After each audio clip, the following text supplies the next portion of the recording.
Somewhere in the Indian Ocean, there's an island that swallowed a fortune and never gave it back. No GPS, no satellites, no reliable way to mark a location and return to it with certainty.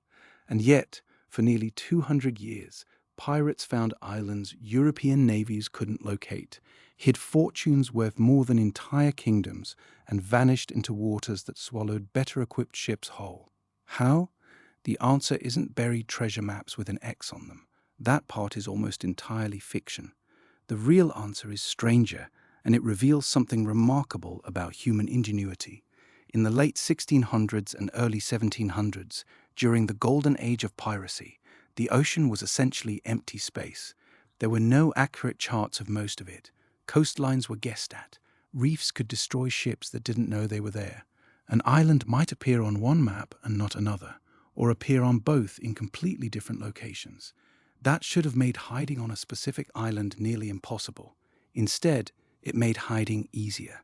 If a naval map maker in London didn't know an island existed, a pirate captain who had actually sailed past it possessed information almost nobody else had. That information was the real treasure. Pirates didn't rely on magic or luck. They relied on accumulated first-hand knowledge, passed from captain to captain in an era when very little of it was written down. Take Sainte-Marie off the coast of Madagascar.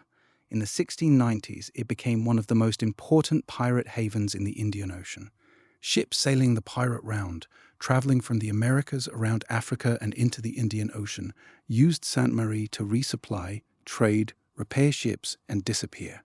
Its harbor was sheltered, its location was far from major naval patrol routes, and for years, the people who reliably knew how to find it were the pirates themselves.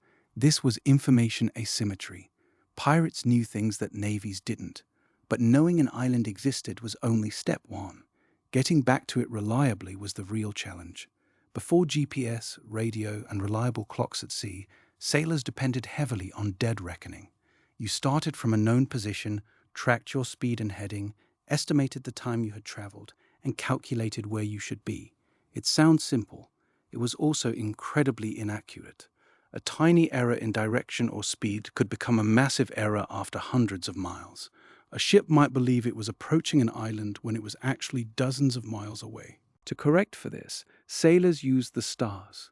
Celestial navigation allowed skilled navigators to determine latitude by measuring the angle of the sun or North Star using instruments such as a backstaff or, later, an octant. Longitude was far harder. A reliable method wasn't solved until John Harrison developed a marine chronometer in the 1700s, and accurate clocks took years to become common. So how did pirates return to the same hidden cove? They didn't need coordinates, they needed memory. A pirate crew that had anchored in a bay before could remember the coastline, water depth, exposed rocks, currents, reefs, and safest passages. They could even remember which stars appeared above the harbor entrance at certain times of year. This skill was called pilotage. It was built through repetition and observation, then passed from experienced sailors to newer crew members. In other words, pirates created their own navigation database. It existed inside people's heads. That's why certain pirates became legendary for their knowledge of particular waters. Their advantage wasn't simply courage, it was expertise that had taken years to develop. And this is where the treasure map myth falls apart. The famous pirate map, complete with a dotted line and red X, comes largely from Robert Louis Stevenson's 1883 novel Treasure Island. There is surprisingly little evidence that real pirates commonly buried treasure and marked its location for later retrieval.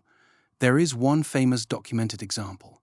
In 1699, pirate William Kidd, facing capture, buried part of his loot on Gardiner's Island off New York. He apparently hoped the treasure could be used as leverage in his defense. It didn't work. Authorities recovered it almost immediately and used it as evidence against him at trial. So why does almost every fictional pirate bury treasure on a secret island? Because the real answer is less romantic, but much more interesting. Most pirates didn't hide their wealth in the ground. They spent it.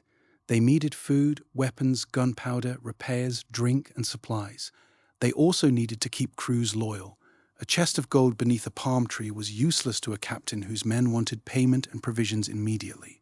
What pirates actually hid wasn't treasure, it was themselves. Places such as Sainte Marie, the Bahamas around Nassau, and remote coastal coves functioned more like secret bases than secret vaults. Nassau, before British control was restored in 1718, became almost a self-governing pirate republic. Pirates could operate there because the location was difficult for authorities to approach without warning, while surrounding waters offered countless hiding places. Pirates also had another enormous advantage: their ships. European naval vessels were powerful, but they were large and often deep-drafted.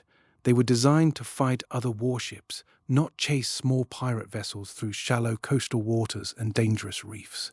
A pirate sloop could retreat into water only a few feet deep.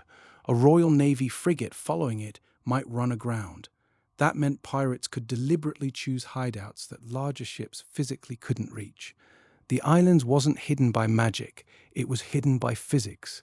Depth, tides, reefs, currents, and local knowledge favored smaller ships crewed by sailors who knew the area intimately. So when we ask how pirates found islands that nobody else could find, the answer has three parts. First, they operated in a world where reliable information about the ocean was extremely scarce. Anyone who sailed somewhere first possessed knowledge others couldn't easily verify. Second, they developed exceptional pilotage skills. They memorized coastlines, currents, depths, reefs, and stars through years of first-hand experience. Third, they exploited a structural advantage. Smaller, shallower ships could enter places larger naval vessels physically couldn't follow.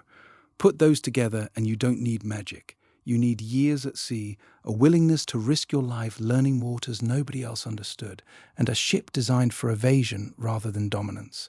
There is still genuine pirate-era wealth that has never been found. Ships sank in storms and battles, sometimes in waters too deep or dangerous to search, even with modern technology. Some wealth almost certainly remains somewhere on the ocean floor, but it isn't waiting beneath an X on a map. It's scattered across a seafloor that remains extraordinarily difficult to explore.